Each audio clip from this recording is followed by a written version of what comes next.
On a cold winter night in October 1989, 11-year-old Jacob Erwin Wetterling was abducted on the way to his home in the low-crime rate town of St. Joseph and had never returned for nearly 27 years. The case captured the focus of many, especially Jacob's parents, who continued to search for their son, who disappeared almost without a trace after being kidnapped by an unknown man. But the 27-year search paid off with a shocking and tragic ending.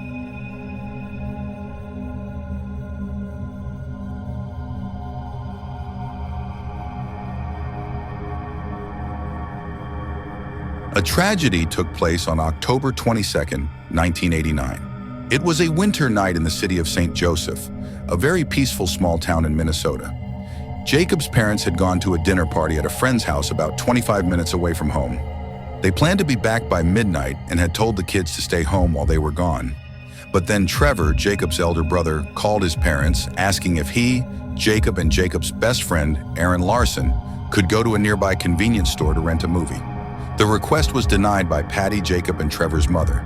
The reason was because the distance from the house to the convenience store was quite far, and the road leading there was only filled with a farm field and a few houses.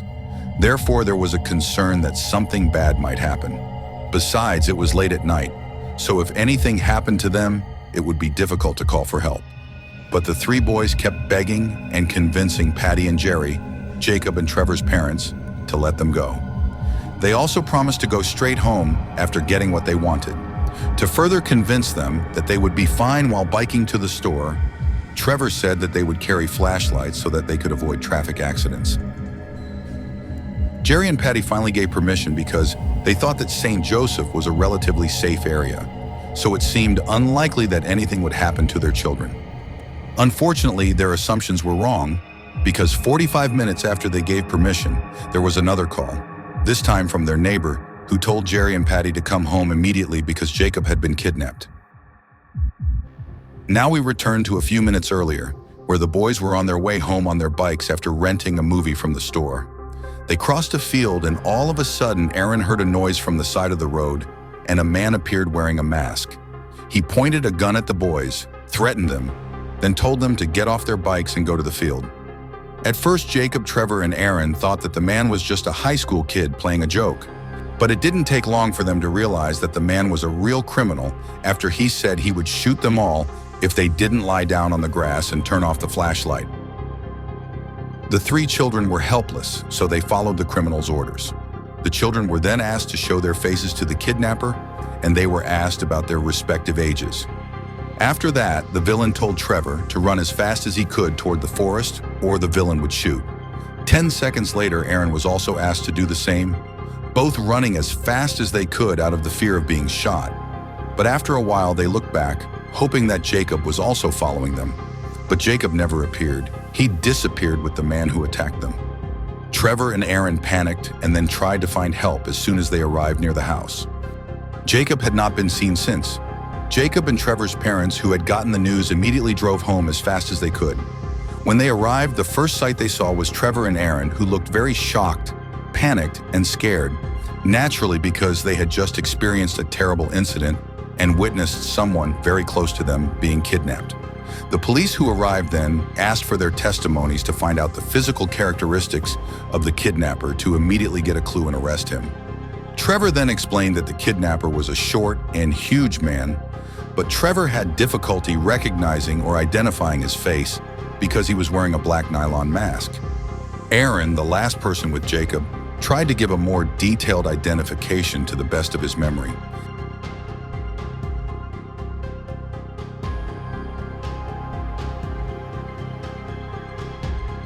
Jacob's abduction immediately came to public attention. A massive search was launched, and it became one of the largest missing person searches in United States history. Thousands of volunteers and authorities helped to find Jacob, and thousands of posters with Jacob's photo were also widely distributed across the country. The community has been so empathetic, hence, many people have been trying hard to find Jacob's whereabouts. Unfortunately, as time passed, Jacob was not found. His kidnapping case turned into one of St. Joseph's unsolved mysteries. Where did Jacob go and who was his kidnapper? These two questions were never answered. Although the investigation continued, Clear information to pinpoint the perpetrator was not found. As hope of finding Jacob began to fade, a boy named Scheierl, who had been a victim of kidnapping and sexual abuse, testified to the police.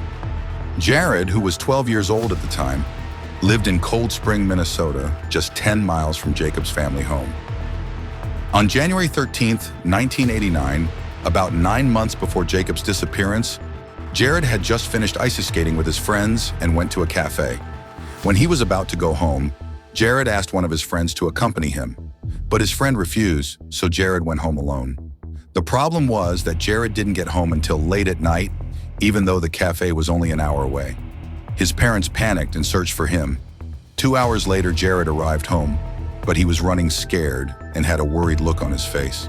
When his parents asked him about what happened, Jared said that he was attacked and the culprit was still outside. Jared's parents then called the police, who interrogated Jared and made the poor boy have to relive the horrible traumatic experience all over again. But Jared wasn't complaining. He also wished for the culprit to be caught. Jared began his story from the moment he parted ways with his friends outside the cafe at around 9 or 10:30 p.m. Jared was walking alone and suddenly a car approached him asking for directions. But then the man in the car got out and pulled Jared in while threatening him with a gun. His survival instinct forced Jared to comply, and he then got into the car.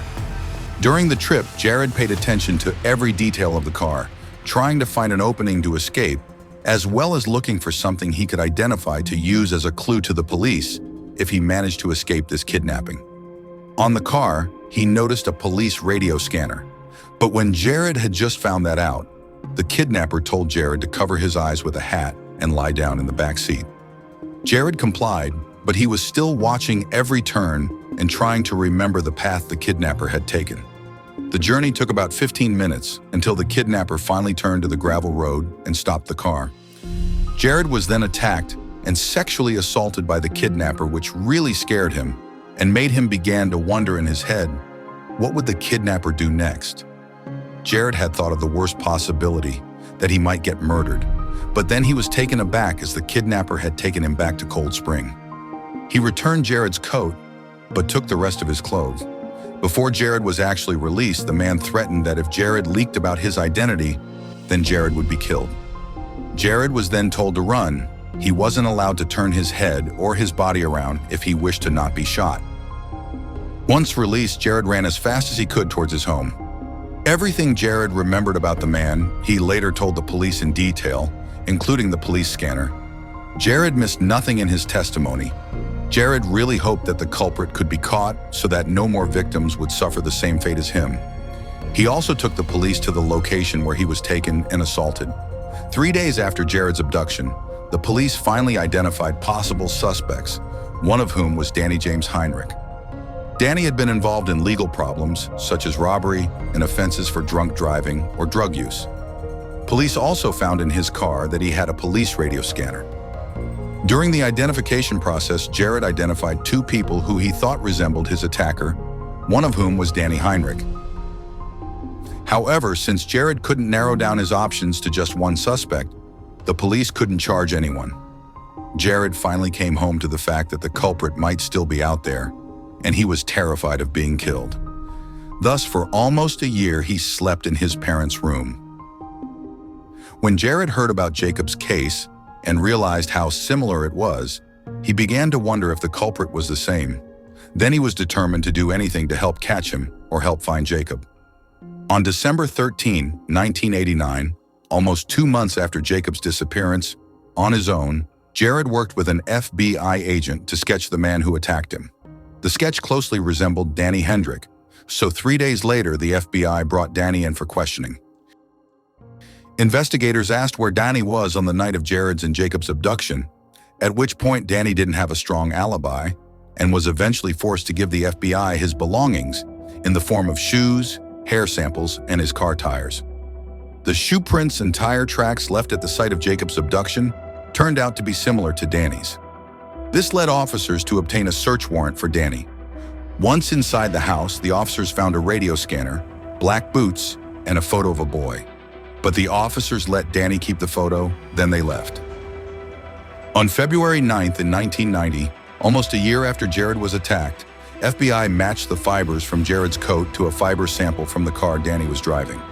After finding a match, Danny was eventually arrested on kidnapping and sexual assault charges against Jared.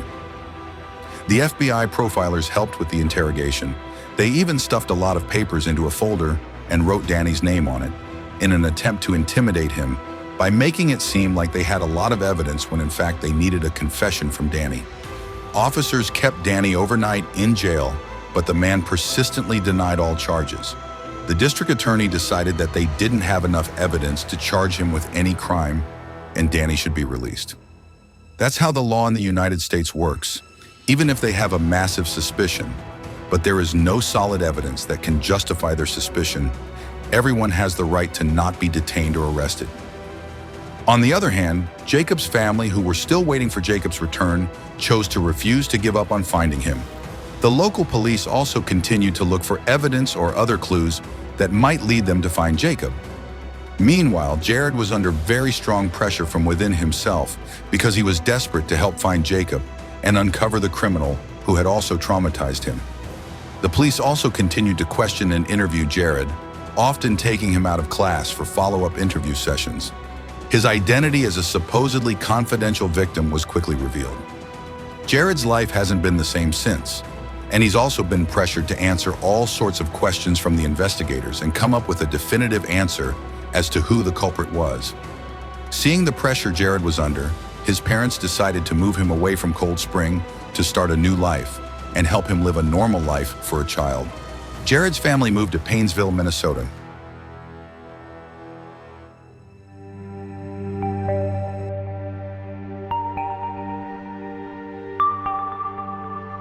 Decades passed. In 2013, a blogger named Joy Baker, who wanted to write an article, found information about Jacob's case. She kept digging for information until she found Jared's name and contacted him. They then found an article about the kidnapping and sexual assault of a boy in Paynesville, where Jared had moved. The case happened in 1986, 3 years before Jared and Jacob's case. Strangely, the reports of boy kidnapping and abuse in Paynesville were not one-offs, but many. The man would usually attack children biking or walking alone, ask their age, assaulted them, and then let them go. Local police were never able to catch the culprit or found out who it was. Joy Baker thought that it had something to do with Jared and Jacob's case, but only she and Jared realized it. Even the FBI was aghast to see this connection. Jared, who finally found out that he was not the only survivor, finally conducted his own investigation. He was still determined to find Jacob and provide justice for all the boys who had the same fate as him. Joy also joined the investigation with Jared. They met some of the survivors and asked for their testimonies. Authorities eventually conducted a follow-up investigation armed with a DNA hair sample of the original suspect, who was none other than Danny Heinrich. Thanks to recent technological advances, investigators were finally able to use the DNA from the clothes Jared was wearing on the night of his attack and compare it with the DNA from Danny's hair sample, and the results turned out to be a match. The police finally, albeit years late, now had real and very strong evidence that Danny was the one who attacked Jared. Unfortunately, although evidence was found, the case had expired, so Danny could not be prosecuted. Even so, Jared at least managed to provide answers to the victims and their families about who the attacker really was. Not only that, because it seemed that Jared's case was progressing and there was still an alleged connection to Jacob's case, officers finally obtained a search warrant for Danny's house. The results of the search almost came out as zero evidence. Officers did not find anything related to Jacob's attack, but they did find that Danny accessed and possessed items related to child pornography, which is illegal. On July 28, 2015, Danny was finally arrested on owning child pornography charges. Investigators were convinced that Danny had kidnapped Jacob, but they had no hard evidence to justify their belief. If Danny never confessed, it was likely that Jacob would never be found or have his condition known. In the midst of this desperation, the authorities offered Danny a surprising deal. The deal was that if Danny told them where Jacob was, then he would not be prosecuted for his crimes against Jacob. They would drop all investigations and charges except for one count of owning child pornography. This deal seemed to be the only way to get the truth out of Danny. After discussions with Jacob's family, his parents agreed to give Danny the deal. They just wanted to know where Jacob was and how he was doing. Then Danny finally agreed to the deal. In court, after the prosecutor asked if Danny kidnapped, sexually abused, and killed Jacob, Danny gave the answer in a very calm manner. And he said that, yes, it was true. Next, he explained what happened on the night of Jacob's abduction. He said that after taking him away in a car and sexually assaulting him, Danny panicked as he thought he saw a police car patrolling nearby. In the midst of his panic, he shot Jacob. This was something he never planned because he actually intended to return Jacob again. Danny also later confessed to kidnapping and sexually assaulting Jared. After the trial, Danny led officers to downtown Painesville, where he buried Jacob's body. Danny was eventually only sentenced to 20 years in prison for possession of child pornography in 2016. He will be 70 years old when he gets out of prison. Meanwhile, Jacob's family finally obtained answers to Jacob's disappearance, although what they got was the harsh reality after almost 30 years of waiting for Jacob in the hope that he would return to his family. Jacob's parents then established the Jacob Wetterling Foundation, which is now renamed the Jacob Wetterling Research Center, a program that helps families search for missing children. Jacob's family also worked to pass the Wetterling Act, which requires states to create registries of sex offenders.